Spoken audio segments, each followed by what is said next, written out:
Hello, everyone, and welcome back for another episode of the MissedHistory podcast. In this episode, I have a conversation with Dr. Dominique Reill, an expert historian of modern European studies, nationalism, the Balkans, Italy, and more at the University of Miami. During the episode, we discuss her experience being questioned at the murder trial of a fellow historian in 2018 and how it reflected a lack in public understanding of what modern historians do. We also discuss the pros and cons of nationalism, the concept of the Balkans, and how identity plays a role in highly diverse societies. So, Dominique, thank you very much for being here. We have actually already had the chance to talk one time before, albeit on a different podcast. So, to get right into it, could you kind of explain how you met William Klinger and who he is? Yeah, so William Klinger was a historian. He was my age, and in the ex-republic, or the current Republic of Croatia and the ex-Yugoslavia, cohort really matters, because if you were born at an age where you could have been in the war, or you saw the war, you experienced the war in all of the countries of ex-Yugoslavia, it kind of marked you of that generation, and people who were even 5 years younger felt like our generation, and William and I were both born in the early to mid 70s. So if you're from the generation of people who were young, but, in high school or beginning college during the Yugoslav wars, you just always felt an affiliation to each other. And I met William Klinger, who was, again, as I said, a historian, in the archives in Rijeka, Croatia, which is a place I was doing research for the book that I eventually wrote. I met him because the archivist wanted me to meet him. And so after the archives were closing, the head archivist, Boris Zakošek, said, "Oh, Dominique, I want you to meet someone." And he introduced me to William. And we went and got coffee, and William then told me, a little bit about himself, that he went to the European University Institute, which for his PhD, which is in Europe, probably one of the most prestigious places you can get your PhD. It's state-sponsored, but incredibly competitive, and only a certain number of people from each country are allowed to go there. He wrote his dissertation. I think part of it was written in English, but he learned languages. He lived in many countries in order to do that research, sponsored in part by the European University Institute. And he started telling me about the work he was doing. And it was very clear that he was doing work that was much more analytical, cutting edge, deep research than most people who I don't know in the region do, right? So there's the kind of local historian that tells the story of that building, and that serves the community, and it serves historians later who want to write about it, but it never really reaches a bigger audience. William Klinger was writing the way historians, he was writing about topics and doing kinds of research that were much broader.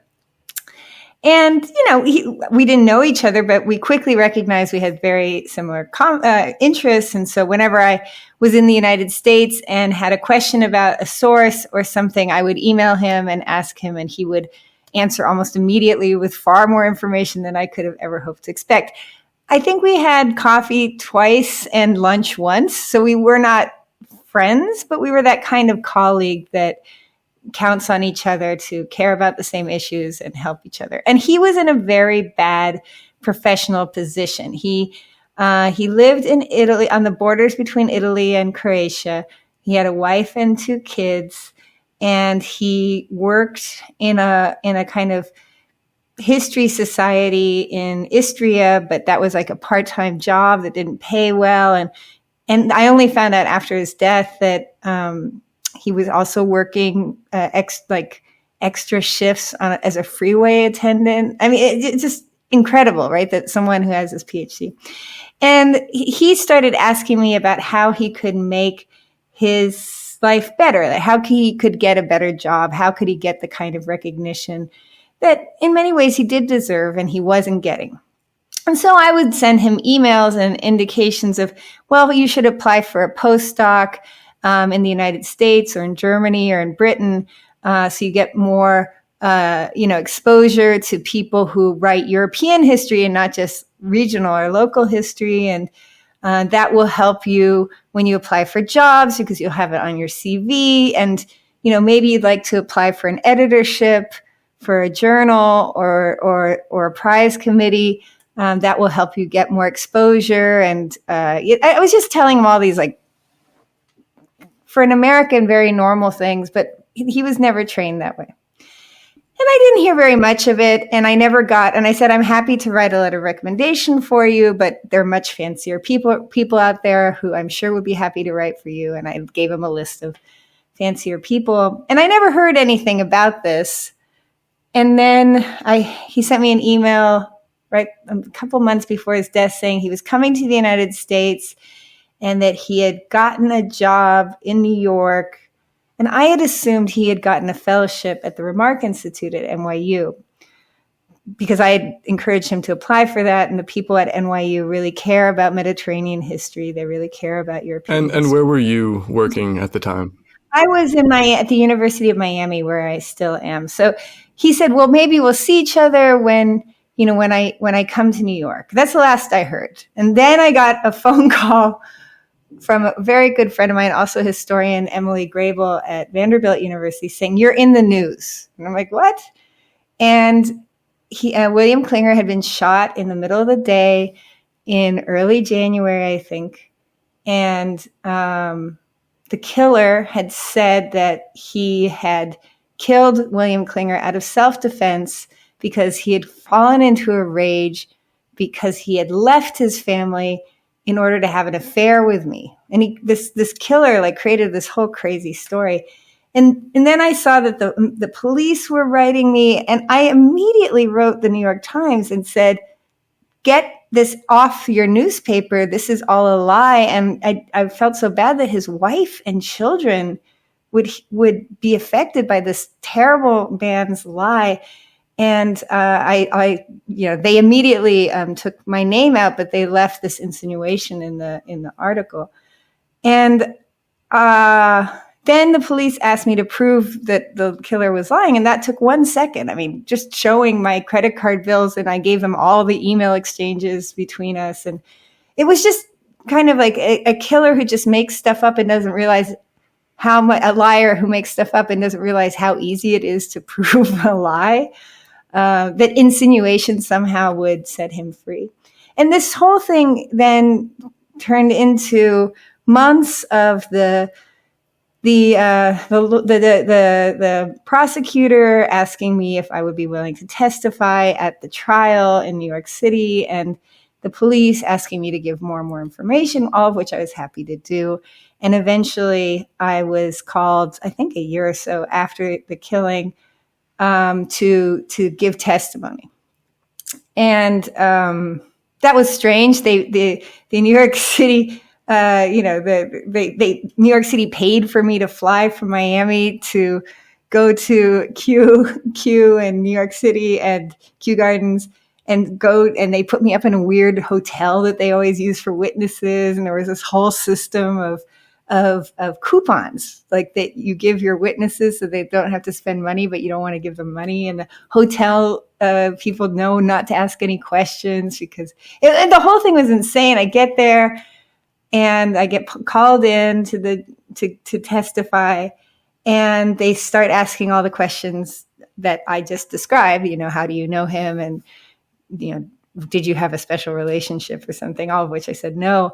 And then they asked this crazy question about what is an archive? Because I said, we met in the archive. And then the whole trial changed into how is it possible this man was so prominent or so successful in terms of production as a historian, but was so desperate and didn't know what to do in order to how to get a job and how to make money. And I was so struck by the whole experience of trying to explain what we do, because we kind of, as academic historians, we live in a world where we think, many of us complain about it, but we all know, what the deal is. And so explaining it to a jury who knows what these residents of Queens, New York, do, what our profession is, was kind of eye-opening to me. And that's why I wrote this kind of strange little piece that came out a year or two ago,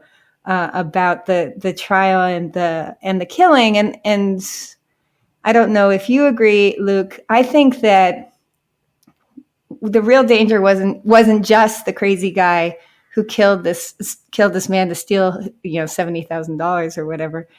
It was more how unarmed we all are by not knowing more about this profession, what we do, what it takes to do it, what being professional means, what it means to have an employment. And so that was why I wrote that article. And I am still shocked by how little we all know. Yeah, I had initially read this before we had our first conversation, and I was really curious to talk about it because you wrote an article, I think, like 3 years after the trial had taken place in 2021, right. And you kind of use it to show how not only did this event happen and someone was able to be taken advantage of in this way, but also show that even though you were brought in maybe at first to disprove your relationship with this individual, it turned into you kind of serving as the history expert and explaining to the judge and the jury how this Croatian historian that had a lot of pedigree already could be lured away from his family in Europe for a non-existent job and apartment in New York City. And at what point, so it starts off with the New York Times releasing an article and your friend letting you know that you were mentioned in it. I assume that creates a lot of anxiety right away, even if you're not worried that they will see you improperly as the culprit, but still just having to find a way to clear your name, essentially. Yeah, I mean, luckily, my first concern was for his family. The idea that you lose your husband and your father is bad enough. The idea that you lose your husband and your father because of he's cheating or that he's gone crazy around leaving his family, that just made me so upset. I just wanted that. I mean, I didn't know anything about William Klinger's private life. I knew he was married, but I didn't know, anything. So it was my imagination of what it would be like to be a wife or a child and have not only the loss, but then also this story, which I knew wasn't true. That was my first anxiety. It wasn't about what people thought about me. My boyfriend at the time was like, "What is this?" And I'm like, "We were together when this happened."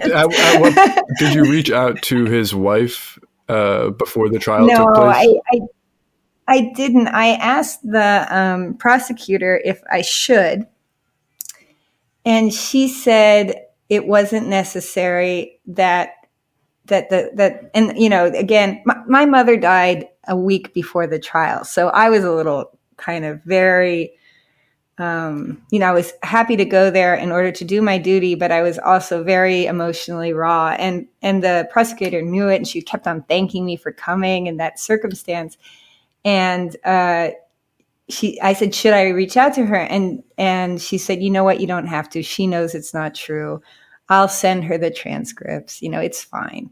I don't know her. I know that she has worked with people and they've made a documentary in Croatian and Italian, not just a memorial to her husband, but also to the different, there's all these, conspiracy theories about why he was killed. So maybe it wasn't just about the money. Maybe it was about politics or all this stuff. So they made a YouTube documentary about him. I don't know if it's still live, about showing that all those conspiracy theories are another way to besmirch his name.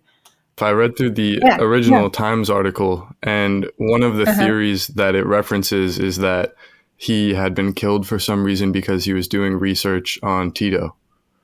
And he had just published a book on Tito. What did you think had happened? Insane to me. But when you first found out about everything? I had no idea. I thought maybe someone randomly killed him. Like I couldn't understand how. I didn't understand why he was in New York, and I didn't know. Like, wouldn't you write you're one of the only American people you know and say, "Hey, I'm in New York if you're ever around"? Like, that never happened. But also, so I just assumed somehow he had gotten caught in some kind of, I don't know, things that you see on television. I just didn't. I didn't have any theory. I didn't know. And then all these articles started coming out in Italy and in Croatia that were immediately within a day of his death, that were giving all these theories. And all of them sounded one more crazy than the other. But again, and maybe this is shifting a little, I'm not part of those worlds. I go to them, I speak their language, but I don't live there. I don't know all the inner workings of, the politics and who hates who and who knows who. And in some ways, I'm kind of happy to be a little ignorant about that stuff. I get to play the dumb American. So I didn't know Klinger's relationship with any of the political worlds, either in Croatia or in Italy. And it all sounded crazy to me because I always just thought of him as a dorky historian like me. I never, I never thought of, I don't think anyone's trying to kill me. And I think if I got killed, it would probably because some crazy person shot me randomly. So I just assumed the reason he would get killed is the reason why I would get killed. And the saddest part seems that it was just a matter of him being truly a passionate historian and wanting to believe that things would be better than they appeared in hindsight in the United States. Yeah. But isn't that depressing? It is, but at the same time, it's kind of inspiring that he was so passionate about the subject. And you do compare yourself a little bit. I do get a similar vibe, for lack of a better term, from you with when you talk about history. It's not just like an academic field. It's more so a connection to the world around you. And that was I don't know. connection. I mean, if you met him, he was a little different than me. He wasn't as Californian as me. Californian Croatian. But he definitely loved history more than anything. And he dedicated his entire life to it. In a way, probably I wouldn't have. I don't know if I would have been working as a toll operator. So how does the historical profession tie back into how Alexander Bonich was able to essentially lure him to the U.S.? Yeah. So in Europe, and things are changing, so everything I'm saying might not be true anymore. There's a lot of nepotism of how permanent positions are given out. And there's a lot of someone knows someone and you make a good impression on them and they help you out. And then so I'm assuming he told William, I've got an in and I can get you a gig, without knowing that. I mean, I once interviewed for a job at Hunter, and it was like 3 different stages. And then they brought me to campus and I had to not just give a job talk, but I had to do all these interviews with different groups. And then I had to guest teach. It was intense. So the idea that he thought he could just come in and get a job at Hunter, I mean, it was so absurd. You couldn't understand how he could believe it. And yet you could, because that's why he thought he never got a job in Europe, because he didn't have an in, right? So, and the judge said that Alexander Bonich abused his idea of the American dream, thinking that there was a lot more opportunity over here than he would have had his lack of success so far in Southeastern Europe. But how different are those worlds in academia? And kind of, I'm just amazed that there's such a perception of a difference. What is it in reality? How much connection is there? Okay, again, everything is changing, right? So European countries all differently are changing their protocols and how things happen, and things are getting much more structured than they were in the quote unquote good old days. And in the United States, things are getting much harder than they used to be and not because things are looser, but because there are just fewer jobs. So what it was like for William when he and I both went up for jobs at the same time, which was in around 2005 or 2007, there were in the United States lots of jobs in European history. I can't remember, I think I had 13 interviews and 3 on-campus interviews my first year on the market. That's unbelievable now. I think there's 4 or 5 jobs that are tenure track, research-oriented jobs in European history at all. So just to think about how different it is now, back when he was on the market and I was on the market, someone with a good CV doing interesting work had a chance with good letters of recommendation and coming from a fancy school to get a job based on their own merit. And when he was on the market, the chances of getting a job were very related to who is your baron? What were the networks of, I'll scratch your back, you scratch mine. And kissing up and working for free and doing all this stuff. So his opportunities and my opportunities when we were at the beginning of our careers were much easier for me than they were for him. By the time he came to New York, things had really closed down in the United States and things had not opened up that much in Europe. So the kind of very dire opportunities of Europe when he was on the market were more similar in the United States by the time he came to New York and got killed. I don't know. I think that it's always been a profession that was hard. I never went into it thinking I would get a job. I always went, well, if I don't get a job this year, then I'll have to go to law school or do something like that. It was never a guaranteed job. But it is for graduate students today in history in the United States. They are very aware of how difficult it is and how low the chances are. And in Europe, especially in Italy and Croatia, everyone is very aware of how low the chances are in their own countries too. I'm curious what you would say, or what is your opinion on the role of a historian? What should a historian be versus what historians are nowadays? Well, I mean, we are teachers, writers, and researchers, and administrators to a certain extent. And it's always been like that. I mean, it is very rare that a historian is just a researcher or just a writer. And I think that that's a really good combination. I think that going into a classroom and making people question what they think the world is around them and where it came from helps you be a better reader and writer and researcher.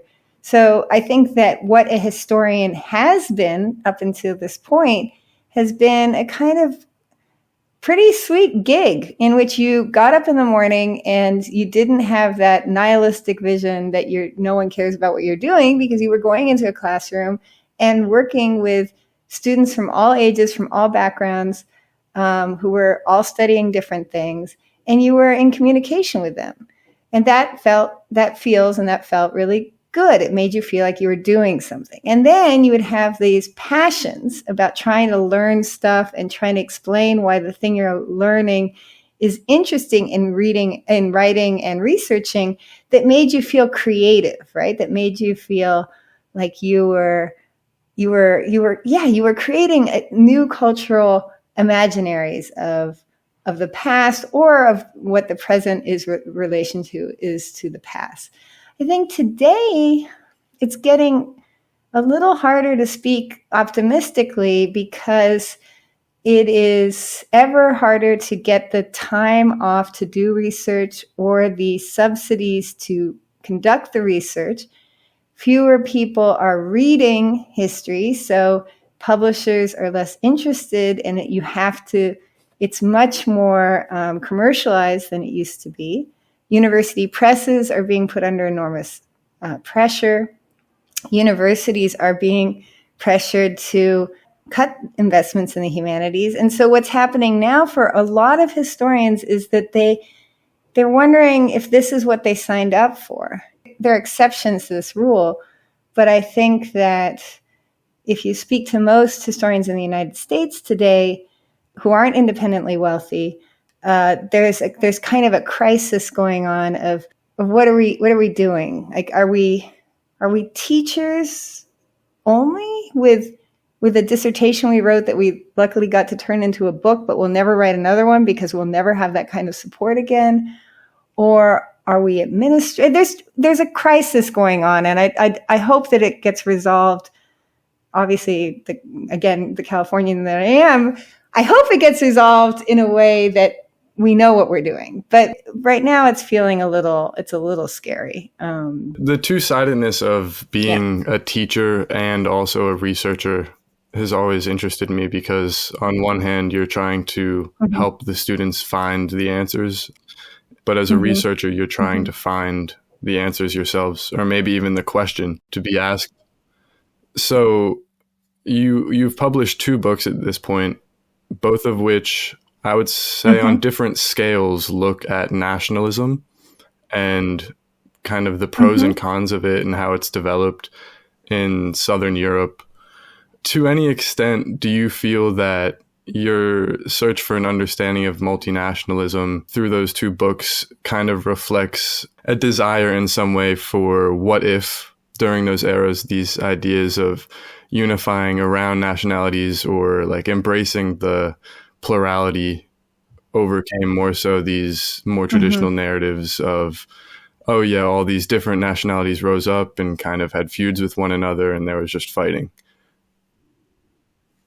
Yeah, I do think that what I've been interested in so far is when and why community identity matters and gets formed in different ways and changes. I think that that's really interesting to me. And I also think that what I'm most afraid of is when people think it's predetermined how communities will respond to a situation or who would be part of that community. I think that's a very, very dangerous, like the idea that French people are like this or Russians are like that. It scares me when the idea of these communities that have these names that are based on histories and traditions and, and context and whatever.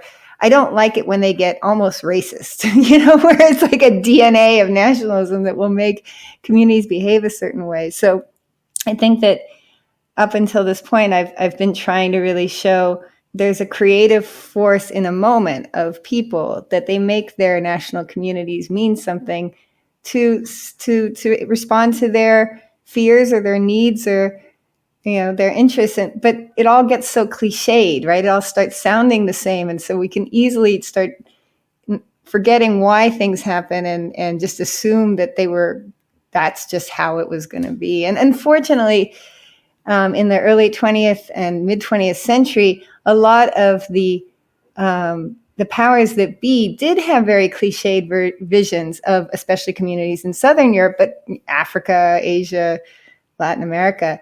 And so they just assumed these communities would behave that way, thereby limiting their freedom of movement, action, determination, and thereby,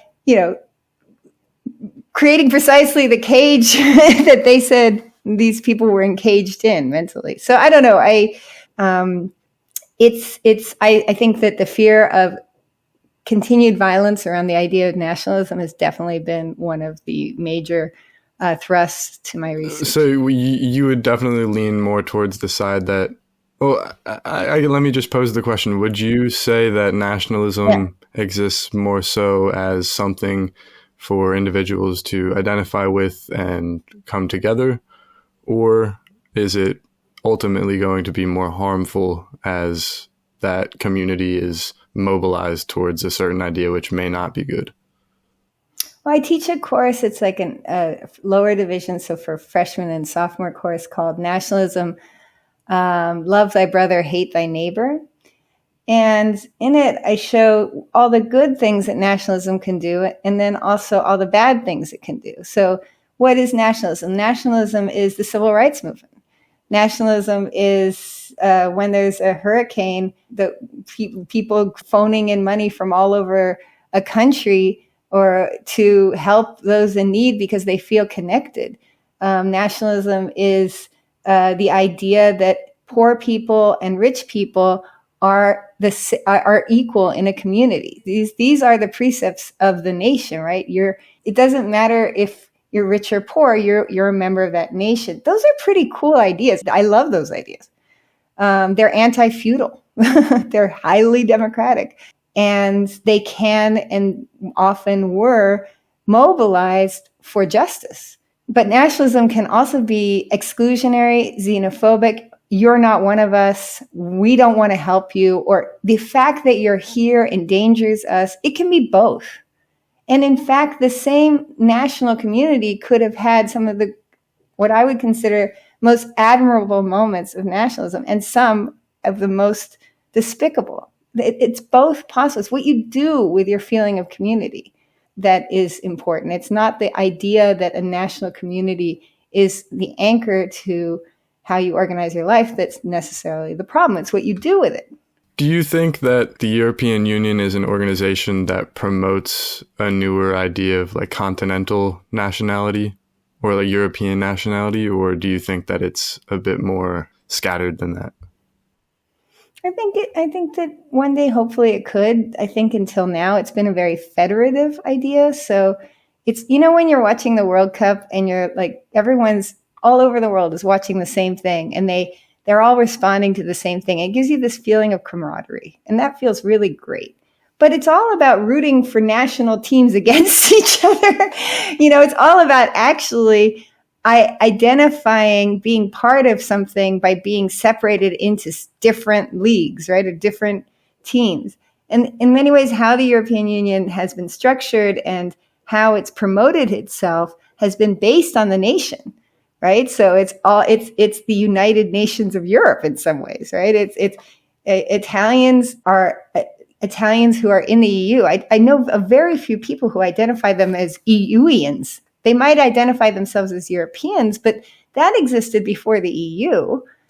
And that was usually about not being Asian or not being African or not being American, not about the EU. So I think the EU has tried to emphasize inclusionary politics and inclusionary identities, and I really do respond well to that.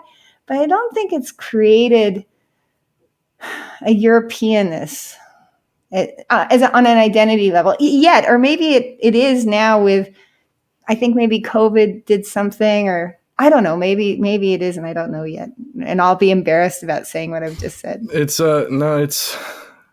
from an American perspective, I feel like there's a lot of, I'm kind of torn between rooting for a more combined Europe and a more cooperative Europe and seeing how that all works out, but then there's also this idea that's been promoted for so long, especially after World War I, where each nation or group of people or ethnicity or religion kind of gets their own bit of land, and then that will stabilize things because everyone will kind of have access to their own sovereignty. But it seems like there's also no point in which everyone can achieve that level of sovereignty that they desire. No one can be given it, and often it's taken away. Yeah. I mean, I have EU citizenship through having Italian citizenship, and I'm so grateful for it because it allows me a kind of freedom of movement and choices because I have dual citizenship. But if my Italian citizenship didn't give me EU citizenship, it would still give me more mobility than just having one citizenship, but it wouldn't give me what it gives me through the EU, right? So much of having an EU national citizenship now also is about, and I guess what we're seeing with Brexit is the other side of that.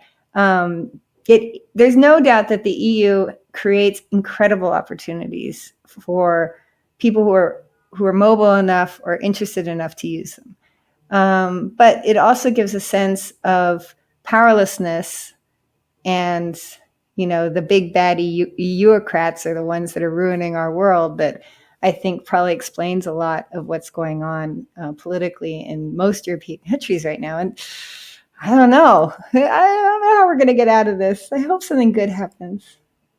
Well, with that, I feel like it's good to bring up the Balkans. Oh God! I ask. Something good happens.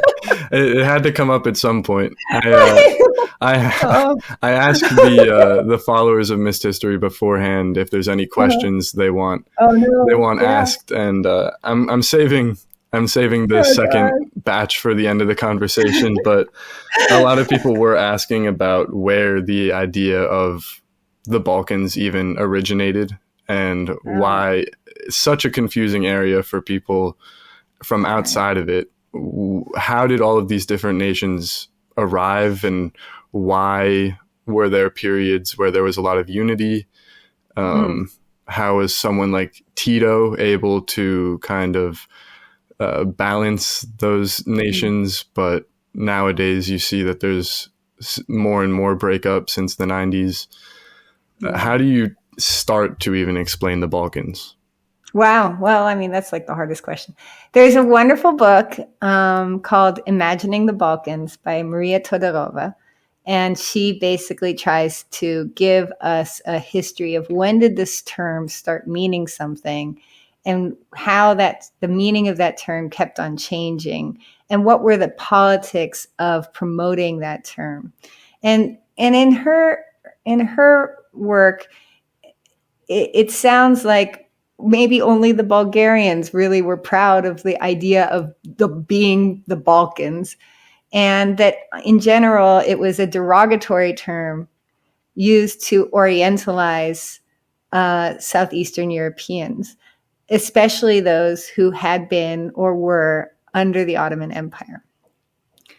Emily Grable, this historian I'd mentioned earlier at Vanderbilt, has written some wonderful pieces recently about why Muslims have never been considered Europeans, and a lot of that she is the largest indigenous Muslim communities in Europe over the last 5 centuries or 6 centuries or seven. I mean, who knows when things begin?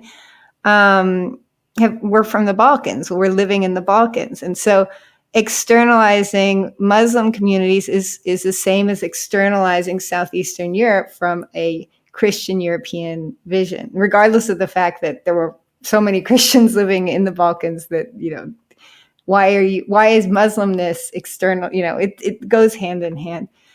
I think that what Tito did is, and a lot of people didn't trust his vision of like some creation of some federative Balkan, you know, and again, this is not my period, and I am not an expert on this, but I kind of see it as when the idea of Balkans is seen as positive, it's usually against empires, right? It's kind of the third way, the non-aligned movement is against the Soviet Union and the United States taking over, and when the Balkans feels like a special category is when the Ottoman Empire is getting pushed out and the Habsburg Empire hasn't taken over yet. And there's this idea, and it falls apart almost immediately in the Balkan Wars, but this idea of we're against the empire. So and again, this is not my field, and I'm probably saying things that are going to make people angry.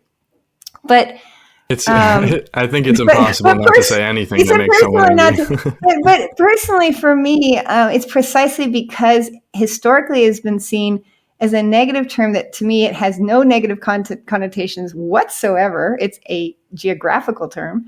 I prefer to use it than all the other terms because few people would consider Slovenia part of the Balkans, but it was part of Yugoslavia. And so I don't know. I don't know what the answer is to any of that stuff. I don't mind the word Balkans. I use it all the time as the peninsula, the Balkan Peninsula. But I understand people who hate it, and they are hating it for these things. I don't know if many Americans today realize it is a loaded term that usually used to mean for most people backwards, uncivilized, unwestern. And when you think about it in those terms, you can understand why people don't like the term, don't like being defined that way or identified that way. And then other people don't care at all. And they're like, what's wrong with the Balkans? Chivapi. Like, would you say the people that tend to be more against the term, would they define themselves first by their nation, or how would they define themselves instead? It could go anyway. It could be about their national identity. It could be about their religious identity. It could be about their if they consider themselves Mediterranean, if they consider themselves Central European, it can really go any way. But the aversion to the term is usually around how denigratory it has been historically, politically, economically, and culturally. And again, for me, I don't feel that the Balkans is a bad world. So I don't see it. I love the Balkans. So it means what people know. It means if you know a lot of history, you know how that word was used, you kind of flinch at it. And then there are people who own that word, even though they know that history, and they're like, whatever. To what extent did these different states cooperate or exist within the Habsburg Empire when it was a more collective system, it seems? They didn't have independence, these states within the Habsburg Empire. So the parts of the Balkans that were part of the Habsburg Empire, Hungary, Croatia, parts of, not really Bulgaria, but Romania, ex-Yugoslavia in general, not the whole thing, but parts of it, they were all separated, and they were all parts of different areas. So, for example, Slovenia was in the Austrian Empire, while Croatia was in the Hungarian Kingdom. But Croatia, which today includes Dalmatia used to be a different kingdom than Croatia, and Dalmatia was in the Austrian part, but Croatia was in the Hungarian part, but it was autonomous. Everything I'm saying here is true. There were also military zones that were autonomous, that were direct, the whole thing. So it's the idea of how much did these states cooperate within the empire. They weren't states. They were, the incorrect term, but the closest to probably what we understand is they were provinces within a very confusing, multi-layered empire where they were handled within the sub-centers or the peripheries that they were in. And a lot of people who resented that, And during this time that your first book takes place, I believe. And that's centered around this idea of Adriatic multinationalism. Mm-hmm. Could you kind of explain what that idea was? So before the Napoleonic Wars, so before like the beginning of the 1800s, around the Adriatic, the part of the Mediterranean Sea that goes to Venice, there was the Republic of Venice, which kind of worked like a maritime empire and controlled most of the coastlands of the Adriatic Sea and parts of what we consider today Greece. And when the Napoleonic Wars were over, the Republic of Venice was dissolved. Venice was absorbed within the Habsburg Empire, and all of its Adriatic territories were also absorbed into the Habsburg Empire, as well as the Republic of Dubrovnik or Ragusa. So what happened is one kind of metropole, maritime, imperial system dissolved, and much of it was given to the Habsburgs. And what the Habsburgs decided to do was separate out the parts. So Venice was part of Lombardy, Milan, and Trieste was this port town in the Upper Adriatic was made kind of a semi-independent free port, and then the coast of Dalmatia was made its own kingdom, but without any provincial, representation. It was pretty much organized by the military. And so everything kind of got split up for the first time. And all of these different territories, which had all been under this Italian, cultural, Catholic Venice, now was under this empire that had been ruling for quite a while, a multi-ethnic, multilingual, multi-religious world. And so you start seeing people in Dalmatia going, well, why do we have to speak Italian? The empire is, the Vienna is mostly German speaking. The Italians are under Vienna.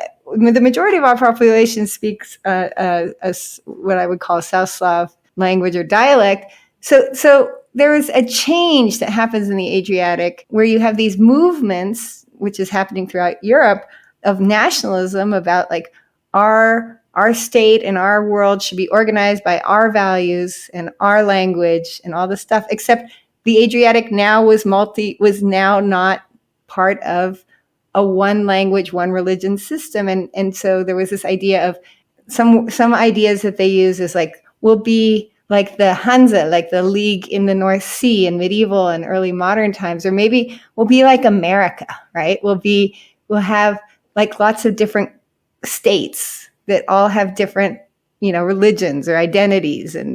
And so we'll be kind of federative in our nationalism. Would you say that the people that were happier with these new arrangements were the people in charge, or were people on the ground typically happy as well to be part of this larger system? Well, the people in charge were working directly for the empire, and some of them invested in the people that were pushing for this. I think the people that like this idea, and it lasted like 10 years or something, and then kept on getting re-brought up every time people wanted to try something new. The kind of people who like this were commercial people, merchants. If you have more markets, you can sell. So why are we sticking ourselves only in one community? Literary people, religious people who thought of, if you're good, you should love your brother. This idea. These romantic thinkers about different tribes make up humanity, and then, strangely enough, illiterate people who are already multilingual and who are, they were traveling and use whatever language was most appropriate for the moment. So it's hard to say who. This is the time of the early 19th century where literacy was very, very low and there was censorship. So it's hard to tell. The book centers around an Italian Slavic individual who kind of brought together people from the Slavic background as well as people from the more Catholic Italian background. Mm-hmm. Who was he and what were his goals? He was, I'm trying to think of an American equivalent. He was a lover of words. He wrote the most important dictionary of the Italian language. Could you remind me of his name? Niccolo Tommaseo. It's a hard name. Niccolo Tommaseo. Yeah. He is considered in Italy like one of the founding fathers of the Italian nation. He's deeply kids in school have to memorize his poems still today. He's one of the fathers of 19th century literature.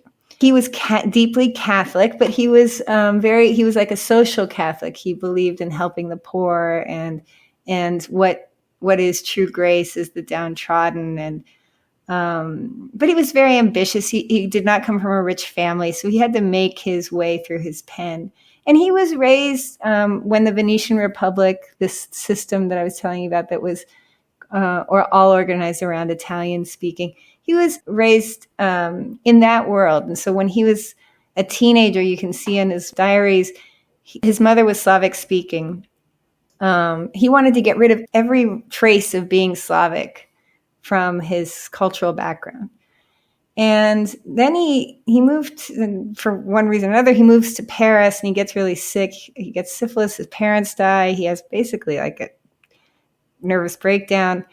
He hates the city and he's poor and he doesn't have any money. And so he moves to Corfu, he moves to Corsica, which is in the Mediterranean where Napoleon is from. And he meets this German guy who's in love with Slavic literature. And this German guy says, how do you not know how cool it is to be Slavic?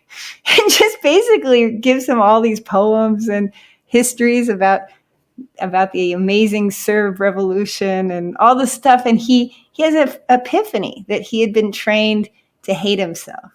And so he then has this new mission of proving that there's beauty in both cultures and all cultures. And so he just starts this whole new program in his head of trying to make sure that this kind of xenophobia doesn't infect the way it infected him. And he's very famous. He publishes all over the place. And then so these other people, and the book is really about a group of people, and I only chose 6 of them, but I had like 20 or 30 people that I could have used. They kind of seek him out because they're having very similar ideas too. And so it just turns into this weird circle in the late 1830s, 1840s of people who are thinking that nationalism can be a force of good as long as you remember that you're not necessarily better than the other nations, right? That to not think that it's good to be Italian because everybody else sucks, but it's good to be Italian because that's what makes your heart flutter. But wouldn't it be cool to be Slav too, right? So it's this weird moment that happens that I was shocked to find out about because I had always been trained that in the Mediterranean, especially Slavic speakers and Italian speakers have always been at crossroads around power and who should control the Adriatic. So I got excited when I learned that I had been mistrained. And so I wanted to write a book kind of like him kind of saying, hey, it wasn't always like this. And so you think it kind of reflected your own hope for more unity? Yeah, well, it scared me that I had been trained to assume nothing like that happened. And so that's why I did all the research. It really scared me that, and I'm American, like what is my dog in that fight? You know, my family's background is from Germany. So it really scared me even more because I wasn't raised by people who were traumatized by the violence of World War II or the 1950s and 60s or even the 1990s. So why did I believe this stuff? That was kind of more, as a total outsider, why did I believe it? And do you believe that these initial versions of these ideas are better known today than they were? Or do you think that it's kind of fading away? I think they're part of a trope now of Mediterraneanism. So there's this idea of the Mediterranean as a natural space of multi-ethnic communities, port cities, where people not only tolerated living together, but kind of understood that that's why their worlds were better off than places that didn't. And so my book is used in those discourses. And there's been, that first book came out in 2012. There's been a lot new work and around these issues and connecting them to before and after. I think that that's great. I also think that it's a little dangerous to forget there's that other story too that I had been trained on of all of the injustices that quite rightly explain why people don't trust each other. So I'm a little nervous of that history getting used as the Adriatic as some kumbaya, but because I was trained to expect it would never have been like that, and now I'm a little nervous that in order to create, especially with Croatia now entering the EU and being part of Schengen, that there might be some papering over of the other stuff that happened that I was encouraged to focus on. You kind of jump from telling this one story of a chance at this kumbaya Adriatic multinationalism where it's on paper, maybe it seems a little bit better than it really is. Then there's also this contrary idea that you come to with Fiume and the Fiume crisis in your second book, where Italian nationalism is kind of what's being promoted on paper. And even like it's like the precursor to extreme nationalism or fascism from Italy. But you find out in these stories of all these individuals living in the city of Fiume that even those that are non-Italian are still widely supporting the joining with the Italian country. Right. So kind of where do those lines get blurred between fear of a monarchy, fear of nationality, and the fear of multinationalism and kind of distrust among one another? Yeah. Oh, I mean, the first book is 100 years before the second, right? So the world is really different. And communication systems are different, and literacy levels are different, and media savviness is different. So what I think was happening in the book that you just mentioned, the Fiume Crisis, which takes place immediately after World War I until 1921, is these people had been living in the Habsburg Empire before that point. They were quite good at making plays, to having greater autonomy, greater pushing forward their interests in their town, economic, cultural, by making claims. And their empire's gone, and they have a lot of need. And the closest, richest country next to them is Italy. And many people who live there speak Italian, identify as Italian. They also are good at selling the nation, right? They're good at we are the most Italian people ever. And so the big difference in the first book is, the first book are people trying, nationalism is just beginning as a political concept, as a media concept. And the guys in the first book are trying to figure out how to engineer an idea of nationalism that's not going to be xenophobic. Because they see it happening already. They can see that people are saying, "Oh, I'm so proud to be Italian because everybody else sucks." They're like, "No, let's make sure that doesn't happen." So they're working so hard to navigate what national community could be. And in the second book, what I see is people navigating survival by manipulating nation. Some people are deeply nationalist, but a lot of people are like, okay, we know how to do this. We'll just tell the Italians, we're the most Italian, come save us. And to a certain extent, they're right. But their situation is 100 years later, where nationalism now is the only game in town of how you claim why you should or shouldn't be in a country. It's I know. But you know what? Just think of it this way. There are the historians who write about the violence. They write about the wars. And those wars are so important, right? So it's really important to know about World War I and to know about how that changed people's lives. And it's really important to know about fascism and World War II. And it's really important to know about the Napoleonic Wars. But because we know that violence is important, we've jumped all of the other stuff, which is when people are trying to figure out what to do with their communities and their ideas after war. And so the thing that the two books have in common is that they are about those periods that we tend to not study because we don't think they're quote unquote important. But what I think is, I understand that all the violent stuff is really important, and believe me, I mean, I'm the daughter of the granddaughter of Germans, so I mean, I know, and I'm an American citizen.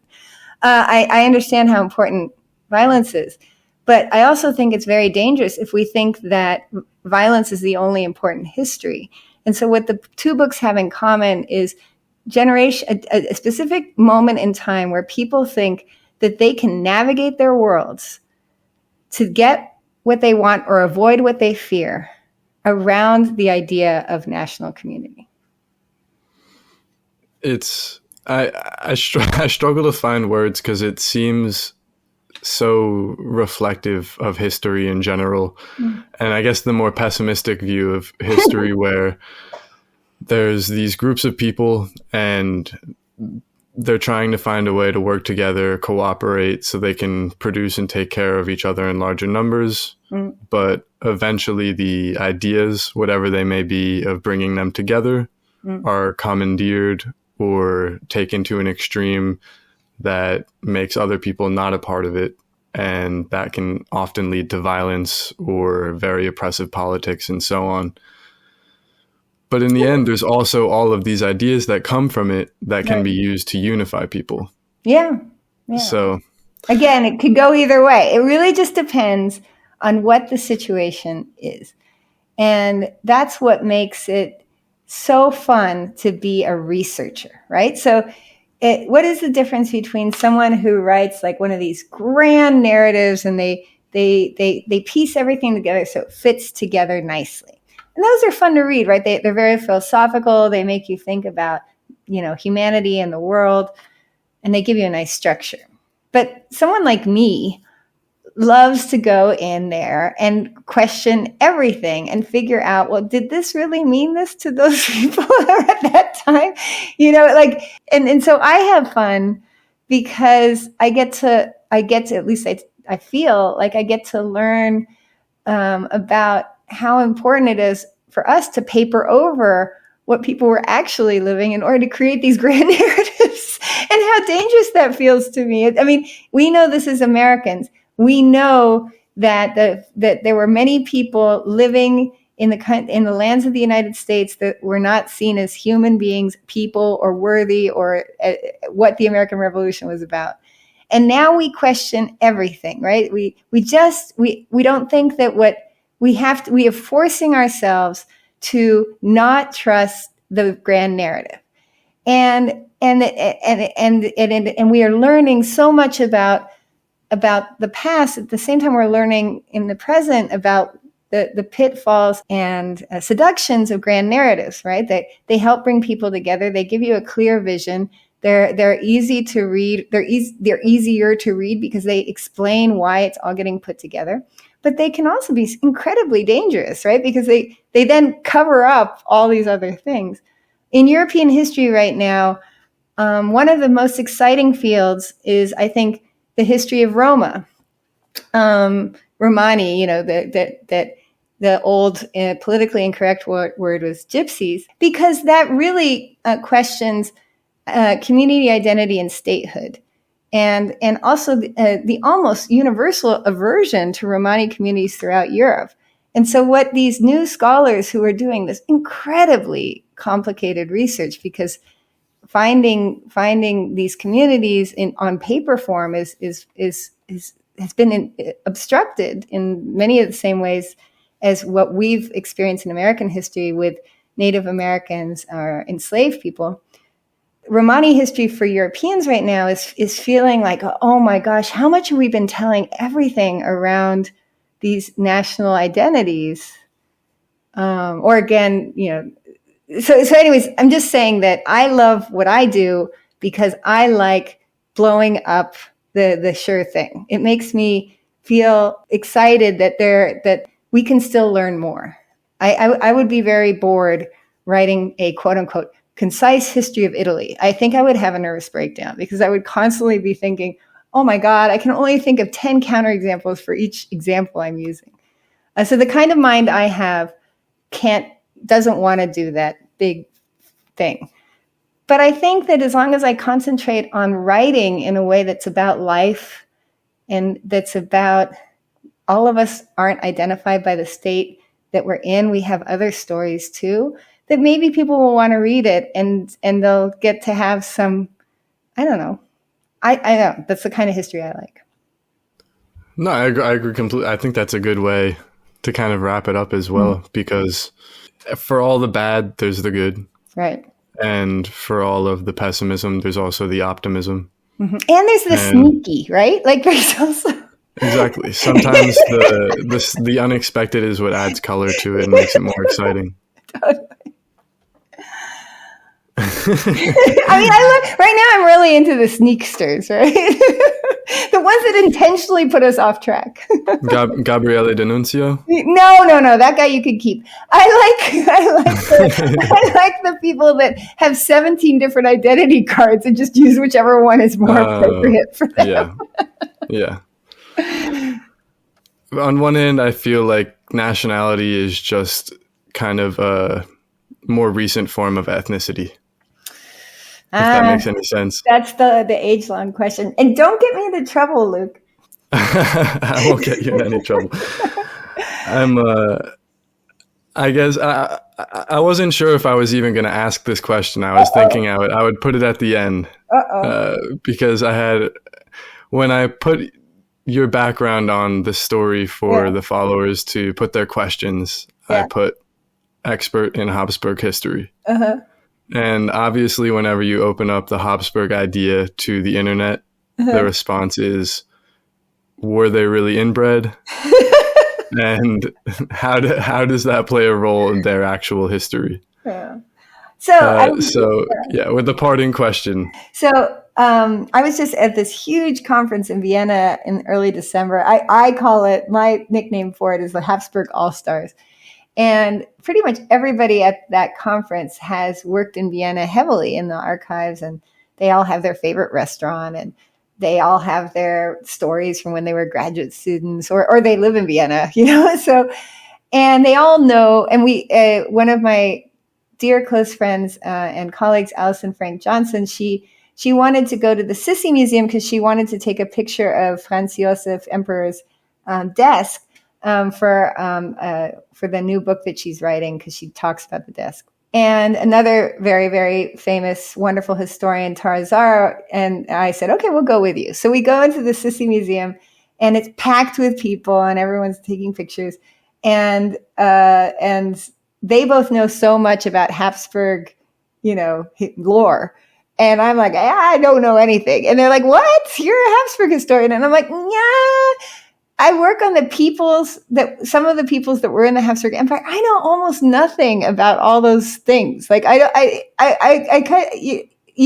don't have my favorite Viennese restaurant. The archivists there don't know me from Adam. And as far as Habsburg lore goes, I study the people who would never have been lucky enough to meet a single high-level Habsburg feudal. So I've never taught a Habsburg course. So all to say, I am the worst person to ask that question to of the little crazy circle of Habsburg experts. But I do know that everybody that I respect who works on Habsburg history loves the new movie. What's it? Corsage? They are. I'm not sure. Oh, yeah. So not the Netflix series, The Empress, but there's a new movie that just came out. It's called Corsage. And it's about Sissi.